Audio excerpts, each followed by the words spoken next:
आज मैच का एनालिसिस होगा क्योंकि इंडिया फाइनल में जा चुका है और बहुत सारी चीज़ें बात करने के लिए।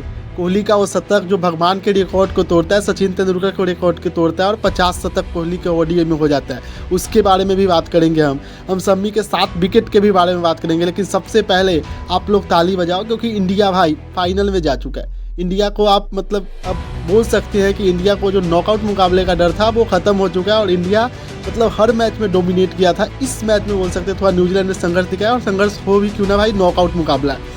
तो नॉकआउट मुकाबला में जब भारत टॉस जीतता है, रोहित शर्मा टॉस जीतते तो भाई बैटिंग का फैसला लेते हैं और डिसीजंस के मन में हमेशा डर लगा रहता है कि भाई क्या होगा। लेकिन रोहित शर्मा उसी अंदाज में स्टार्ट करते हैं और अपने अर्धशतक के बारे में फिर से नहीं सोचते, टीम के बारे में सोचते हैं और फिर तेज़ी से रन बनाने में एक मतलब स्लोअर गेंद पे सऊदी के मतलब स्लोअर गेंद पे फंस जाते हैं और विलियमसन एक शानदार कैच रोकते हैं। लेकिन उसके बाद कोहली आते हैं, शतक लगाते हैं, श्रेयस भी शतक लगाते हैं, केएल राहुल फिर बाद में छाते।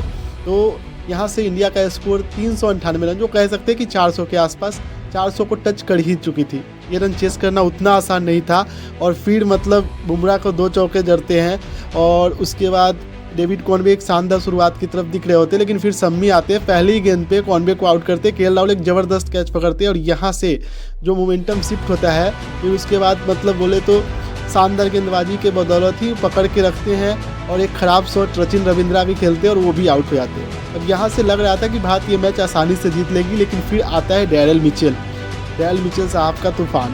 भाई डैरेल मिचेल आते हैं और डैरेल मिचेल छाते हैं भाई।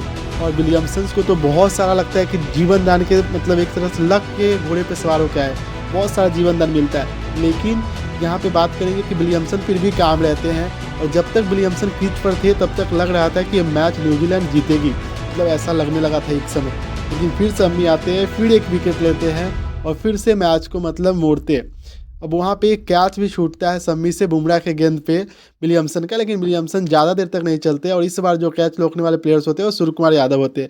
फिर जडेजा कैच रोकते हैं, विकेट गिरते जाता है और धीरे धीरे न्यूजीलैंड मैच से दूर हो जाता है। एक अकेले मिचेल खड़े रहते हैं लेकिन कोई भी उनका साथ नहीं देता। थोड़े बहुत ग्लेन फिलिप एक समय के लिए दिखाते हैं हाथ, लेकिन अब मतलब ऐसा हो चुका था कि अब न्यूजीलैंड यहाँ से मैच नहीं जीत सकती और शम्मी कुल मिला के 7 विकेट ले जाते हैं, एक बुमराह लेते हैं, एक शायद कुलदीप को भी सफलता मिलता है, एक सिराज को भी सफलता मिलता है और इस तरह से इंडिया ये मैच 70 रनों से जीतती है।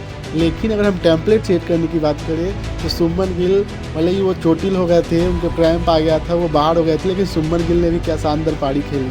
रोहित शर्मा हर मैच की तरह स्टार्ट दिलाते हैं भारत को और ऐसा आप बोल सकते हो कि अब जो मतलब क्रिकेट इंडिया खेल रही है वो एक अलग क्रिकेट खेल रही है।